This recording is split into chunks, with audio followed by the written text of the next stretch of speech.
ನಾನು ಹೇಳಿದೆ, ಇದು ಹಿಂದೂ ಸಂಘಟನೆ ಕಾರ್ಯಕರ್ತರು, ನಿಮ್ಗೆ ಯಾರಿಂದಲೂ ಇದನ್ನ ಕಂಟ್ರೋಲ್ ಮಾಡಕ್ಕಾಗಲ್ಲ. ನಮ್ಮ ಹಿರಿಯರು ಹೇಳಿದ್ರೆ, ಒಬ್ಬರು ಹೇಳಿದ್ರು ಕೂಡ ಮಾತನ್ನ ಕೇಳುತ್ತಾರೆ. ಆದ್ರೆ ನೀವು ಕಾನೂನು ಮೀರಿ, ನಿಯಮಗಳನ್ನು ಮೀರಿ, ಯಾವುದೋ ಸರ್ಕಾರದ ಮಾತನ್ನ ಕೇಳುತ್ತಾ, ಯಾವುದೋ ಮತಾಂತರ ಮಾತನ್ನ ಕೇಳುತ್ತಾ ನಮ್ಮನ್ನು ದಮನ ಮಾಡಬೇಕು ಅಂತ ಹೊರಟ್ರೆ, ನೀವು 5,000 ಅಲ್ಲ 10,000 ಜನ ತಂದರೂ ಕೂಡ ನಮ್ಮನ್ನ ನಿಯಂತ್ರಣ ಮಾಡಲಿಕ್ಕೆ ಇದು ಸಂಘಟನೆ ಮಾತ್ರ. ಈಗ ಸಂಘಟನೆ ಮಾತ್ರ ಬಂದಿದೆ. ನಮ್ಮ ಬೇಡಿಕೆಗಳು ಈಡೇರದೇ ಇದ್ರೆ ಭಟ್ಕಳದ ಹಿಂದೂ ಸಮಾಜ ಬರುತ್ತೆ. ಮಾತಾಡಬಹುದು, ಸಂಘಟನೆಗೆ ಮುಖಂಡರಿದ್ದಾರೆ, ಮಾತಾಡಬಹುದು. ಸಮಾಜ ನಾಳೆ ಇದ್ರೆ ಅದಕ್ಕೆ ಕಣ್ಣು ಇಲ್ಲ, ಕಿವಿ ಇಲ್ಲ, ಮಾತಾಡಕ್ಕಾಗಲ್ಲ. ಹಾಗಾಗಿ ಈಗ ಏನು ಬೇಡಿಕೆಗಳನ್ನು ನಾವು ಇಲಾಖೆಯ ಮುಂದೆ ಇಟ್ಟಿದ್ದೇವೆ, ಆ ಬೇಡಿಕೆಗಳನ್ನು ತತ್ಕ್ಷಣದಲ್ಲೇ ಈಡೇರಿಸಬೇಕು. ಒಂದನೇದಾಗಿ ಮೂಲಿನಗಟ್ಟೆಯನ್ನು ಅಲ್ಲಿ ಕಟ್ತೀವಿ ಅಂತ ನೀವೇನು ಬಹಳ ದೊಡ್ಡ ನಮ್ಮ ಮೇಲೆ ಉಪಕಾರ ಮಾಡ್ತಾ ಇಲ್ಲ, ಹೊಡೆದಿದ್ದೀರಿ, ಕಟ್ಟಬೇಕು. ಆದರೆ ಅಗತ್ಯವೇ ಇಲ್ಲದಂತ ಅರಣ್ಯ ಭೂಮಿಯಲ್ಲಿದ್ದಂತ ಆ ಕಟ್ಟಿದಂತಹ ಕಟ್ಟೆಯನ್ನ ಕೆಡವಿದಂತಹ ಪಾಪಿಗಳಿಗೆ ಏನು ಶಿಕ್ಷೆ ಆಯಿತು, ಇದನ್ನು ಇವತ್ತು ಹಿಂದೂ ಸಮಾಜ ಕೇಳಿದರೆ ದಾಳಿ ಕೇವಲ ನಮ್ಮ ಧಾರ್ಮಿಕ ವ್ಯವಸ್ಥೆ ಮೇಲೆ ಆಗಿರುವುದಲ್ಲ, ಪೊಲೀಸ್ ಇಲಾಖೆಯ ಮೇಲಾಗಿದೆ, ಕಾನೂನು ವ್ಯವಸ್ಥೆ ಮೇಲೆ ಕೂಡ ಆಗಿದೆ. ಒಬ್ಬ ಯೂನಿಫಾರ್ಮ್ ಅನ್ನು ಧರಿಸಿದಂತಹ ಪೊಲೀಸ್ ಅಧಿಕಾರಿಯ ಮೇಲೆ ಕೈ ಮಾಡುವ ಮಟ್ಟಕ್ಕೆ ಆ ಮತಾಂಧ ಶಕ್ತಿಗಳು ಮುಂದಾಗ್ತಾರೆ ಅಂತಾದ್ರೆ ನಾಳೆ ನಿಮ್ಮನ್ನು ನಂಬಿಕೊಂಡು ನಮ್ಮ ಸಮಾಜ, ನಮ್ಮ ಮನೆ ಮಕ್ಕಳನ್ನ ಬೀದಿಯಲ್ಲಿ ಹೇಗಿಡೋದು ಅನ್ನುವಂತ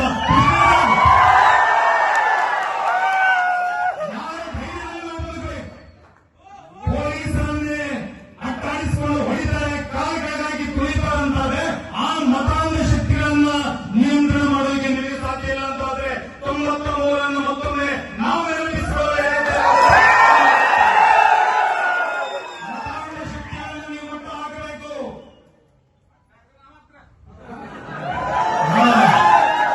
ಕೋಲಾರದಲ್ಲಿ ಐಫೋನ್ ಘಟಕದ ಮೇಲೆ ಕಾರ್ಮಿಕರು ಪ್ರತಿಭಟನೆಯನ್ನು ಮಾಡಿದರು. 7,000 ಜನರ ಮೇಲೆ ಪ್ರಕರಣ ದಾಖಲಾಯಿತು.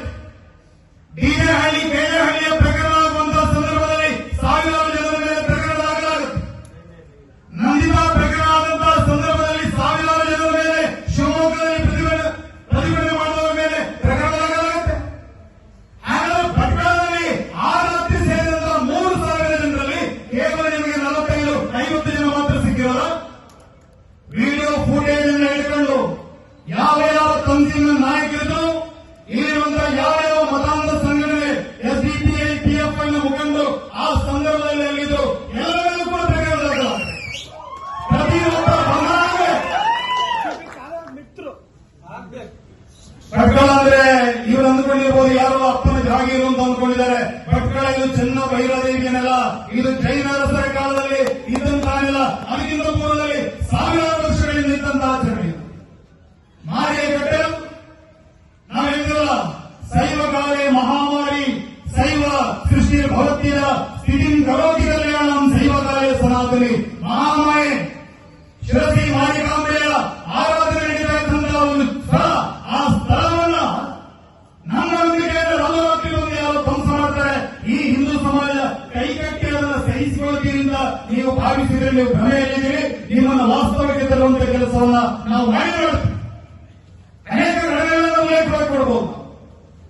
1993 ಗಲಭೆ ನಡೆದ ನಂತರ ಕಿರಂಬಾಡಿ ಜಗನ್ನಾಥ ಶೆಟ್ಟಿ ನ್ಯಾಯಮೂರ್ತಿ ಅವರು ಅವರ ನೇತೃತ್ವದಲ್ಲಿ ಆಯೋಗ ರಚನೆಯಾಗುತ್ತೆ. ಆಯೋಗ ರಚನೆಯಾಗಿ ಭಟ್ಕಳದ ಬೀದಿ ಬೀದಿಗಳಿಗೆ ಹೋಗ್ತಾರೆ, ಪ್ರತಿಯೊಂದು ಸಾಕ್ಷಿಗಳನ್ನು ಕಲೆ ಹಾಕ್ತಾರೆ. ಅನೇಕ 4 ವರ್ಷಗಳ ಕಾಲ ಓಡಾಟ ಮಾಡಿ ಆ ನ್ಯಾಯಮೂರ್ತಿಗಳ ನೇತೃತ್ವದ ಆಯೋಗ ಒಂದು ವರದಿಯನ್ನು ತಯಾರು ಮಾಡುತ್ತೆ. 400 ಪೇಜಿನ 2 ವಾಲ್ಯೂಮ್ಗಳ ವರದಿ.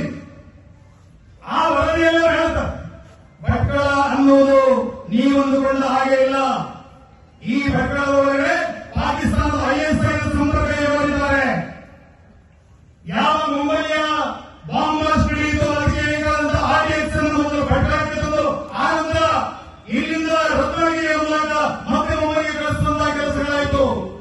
ಹಾಗಾಗಿ ಭಟ್ಕಳ ಅನ್ನೋದು ಗೋಲ್ಡ್ ಸ್ಮಗ್ಲರ್ಸ್ಗಳು ಮಾತ್ರ ಅಲ್ಲ, ದೇಶ ದ್ರೋಹಿಗಳಿರುವಂತಹ ಅನೇಕ ಜನರು ಬೀಡುಬಿಟ್ಟಿರುವಂತಲ್ಲ ಅನ್ನುವುದನ್ನ ನ್ಯಾಯಮೂರ್ತಿ ಜಗನ್ನಾಥ ಶೆಟ್ಟಿ ಆಯೋಗ ಕೊಟ್ಟಂತ ವರದಿಯಲ್ಲಿದೆ. ಇದನ್ನ ಕೋಮು ಸೂಕ್ಷ್ಮ ಪ್ರದೇಶ ಅಂತ ಘೋಷಣೆ ಮಾಡಿ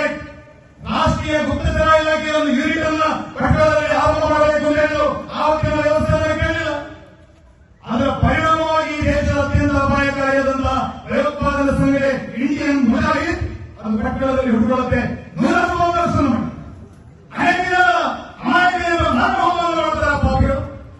ಅವರು ಹುಟ್ಟಿರುವಂತಹ ಪಟ್ಟಣ, ಈ ಪಟ್ಟಣವನ್ನು ಸರಿಪಡಿಸುವಂತಹ ಕೆಲಸವನ್ನ ಇಲಾಖೆ ಸರ್ಕಾರಗಳು ಮಾಡಲಿದ್ರೆ ಅದನ್ನು ಮಾಡಲಿಕ್ಕೆ ಹಿಂದೂ ಸಮಾಜಕ್ಕೆ ಗೊತ್ತಿರೋ ಇತಿಹಾಸಕ್ಕೆ ಸಾಕ್ಷಿಯಾಗಿದೆ. ಬಾಲ ತುಳಿದ್ರೆ ಹಿಂದೆ ತಿರುಗಿ ನೋಡ್ತೀವಿ ಅಷ್ಟೇ. ಬೆನ್ನಿಗೆ ಕಾಲಿಟ್ರೆ ಒಮ್ಮೆ ಗರ್ಜನೆ ಮಾಡ್ತೀವಿ, ಆದ್ರೆ ತಲೆ ಬೇಕು ಅಂತ ಬಂದ್ರೆ ಭಟ್ಕಳದ ಹಿಂದೂ ಸಮಾಜ 99ರಲ್ಲಿ ಯಾವ ರೀತಿ ಇಡೀ ಸಮಾಜ ಸಂಘಟಿತವಾಗಿ ತನ್ನ ರಚನೆಯನ್ನು ತಾನು ಮಾಡಿಕೊಂಡು ಅದೇ ರೀತಿಯ ವಾತಾವರಣ ಮತ್ತೆ ಸೃಷ್ಟಿಯಾಗಬಹುದು ಅನ್ನುವಂಥ ಎಚ್ಚರಿಕೆಯನ್ನ ಈ ಪ್ರತಿಭಟನೆಯ ಮೂಲಕ ಗೊತ್ತಾಗ 11 ಜನ ಹೊಟ್ಟೆಪಾಡಿಗಾಗಿ ಆ ಮೀನುಗಾರರು ಹೋದವರು ತಕ್ಷಣವೇ ಇದರ ಬಗ್ಗೆ ಸಂಬಂಧಪಟ್ಟಂತ ಇಲಾಖೆ ಅಧಿಕಾರಿಗಳು ಎಚ್ಚರಿಕೆಯನ್ನು ವಹಿಸಬೇಕು. ಕಟ್ಟೆಯನ್ನು ಕಟ್ಟುವುದರ ಜೊತೆಗೆ ಆ ಕಟ್ಟೆಯನ್ನು ಧ್ವಂಸ ಮಾಡಿ ನಮ್ಮ ಭಾವನೆಗಳಿಗೆ ಧಕ್ಕೆ ಮಾಡಿರುವಂತಹ ಆ ಎಲ್ಲ ಪಾಪಿಗಳನ್ನು ಕೂಡ ಬಂಧಿಸಬೇಕು. ಅವರ ಮೇಲೆ ಕಾನೂನು ಕ್ರಮವನ್ನು ಜರುಗಿಸಬೇಕು. ಪೊಲೀಸ್ ಅಧಿಕಾರಿಗಳ ಮೇಲೆ ಯಾರ್ಯಾರ ಕೈ ಹಾಕಿದ್ದಾರೆ ಅಂತವರನ್ನು ಕೂಡ ಹೆಳಮುರಿ ಕಟ್ಟಬೇಕು, ಅವರನ್ನು ಜೈಲಿಗೆ ಕಟ್ಟಬೇಕು. ಇದ್ರ ಜೊತೆಗೆ ಈ ಭಾಗದಲ್ಲಿ ಮತಾಂಧ ಶಕ್ತಿಗಳಿಗೆ ಯಾರ್ಯಾರು ಪ್ರೇರಣೆಯನ್ನು ಕೊಡ್ತಾ ಇದ್ದಾರೆ, ಕುಮ್ಮಕ್ಕು ಕೊಡ್ತಾ ಇದ್ದಾರೆ ಅಂತ ಮತಾಂಧ ಸಂಘಟನೆಗಳು, ಅಂತ ಇಸ್ಲಾಮಿಕ್ ಧಾರ್ಮಿಕ ಸಂಘಟನೆಗಳು, ಅವರೆಲ್ಲರ ಮೇಲೆ ಕೂಡ ಕಣ್ಗಾವಲಿಡುವಂತಹ ಕೆಲಸವನ್ನು ಕೂಡ ಪೊಲೀಸ್ ಇಲಾಖೆ ಮಾಡಬೇಕು ಅನ್ನುವಂತ ಮಾತನ್ನು ಹೇಳ್ತಾ ಇವತ್ತಿನ ಪ್ರತಿಭಟನೆಯಲ್ಲಿ ಭಾಗವಹಿಸಿದಂತಹ ಎಲ್ಲ ಕಾರ್ಯಕರ್ತರಿಗೆ ವಂದನೆಯನ್ನು ಸಲ್ಲಿಸ್ತಾ ನನ್ನ ಮಾತನ್ನು ಮುಗಿಸ್ತೇನೆ.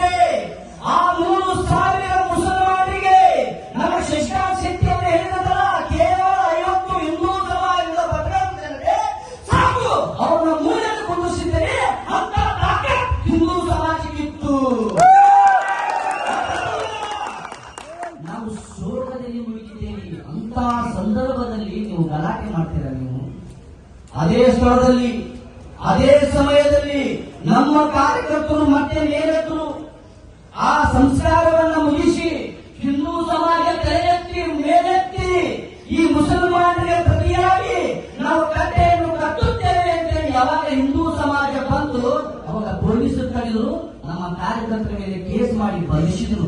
ಆದ್ರೂ ನಾವು ಹೆದರಲಿಲ್ಲ. ನೀವು ಬಂಧಿಸಿರುವುದು ನಮಗೆ ಹೆದರಿಸಿರುವುದು, ಆದ್ರೆ ನಾವು ಸೋತಿಲ್ಲ. ಈ ಪ್ರತಿಯಾಗಿ ಯಾವ ನಮ್ಮ ಕಟ್ಟೆಯನ್ನ ಧ್ವಂಸ ಮಾಡಿದ್ದೀರಲ್ಲ ಆ ಕಟ್ಟೆಗೆ ಪ್ರತಿಯಾಗಿ ಅದೇ ಸ್ಥಳದಲ್ಲಿ ನಮ್ಮ 100,000 ಕಾರ್ಯಕರ್ತರು ಕೇವಲ ಭಟ್ಕಳದ ಜನತೆ ಮಾತ್ರ ಅಲ್ಲ, ನಿಮ್ಮ ಜೊತೆ ವಿಶ್ವ ಹಿಂದೂ ಪರಿಷತ್ ಇದೆ, ನಿಮ್ಮ ಜೊತೆ ಬಜರಂಗ ಇದೆ.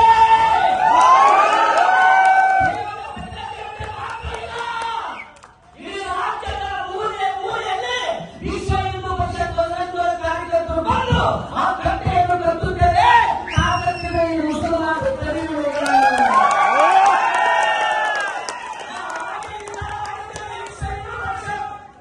ಯಾವ ನಿರ್ಧಾರ?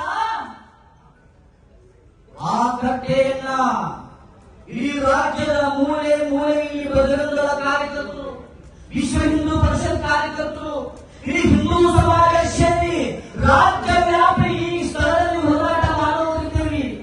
ಆದ್ರೆ ನಮ್ಮ ಅಧ್ಯಕ್ಷರು ಹೇಳಿದ್ರು, ನಮ್ಮ ಹಿರಿಯರೇ ಹೇಳಿದ್ರು, ದಯಮಾಡಿ ಒಂದು ಅವಕಾಶ ಕೊಡಿ, ನಾವು ಭಟ್ಕಳದ ಜನತೆ ಪರಾಕ್ರಮ ಇದ್ದೇವೆ, ನಾವು ಸೋತಿಲ್ಲ. ಅದೇ ಸ್ಥಳದಲ್ಲಿ ಕೇವಲ ಭಟ್ಕಳದ ಜನತೆ ಮಾತ್ರ ನಾವು ಕಟ್ಟೆಯನ್ನು ಕಟ್ಟುತ್ತೇವೆ, ನೀವು ಬರಬಾರದು ಅಂತ ವಿನಂತಿ ಮಾಡಿಕೊಂಡ ಪರಿಣಾಮ ನಾವು ವಿಶ್ವ ಹಿಂದೂ ಪರಿಷತ್ ಮತ್ತು ಹಿಂದೂ ಜಾಗರಣ ವೇದಿಕೆಯವರು ರಾಜ್ಯ ವ್ಯಾಪಿ ಚಲೋ ಕಾರ್ಯಕ್ರಮವನ್ನ ಹಿರಿಯರ ವಿನಂತಿ ಮೇರೆಗೆ ಬಂದ್ ಮಾಡಿದ್ದೇವೆ. ಮುಸ್ಲಿಂ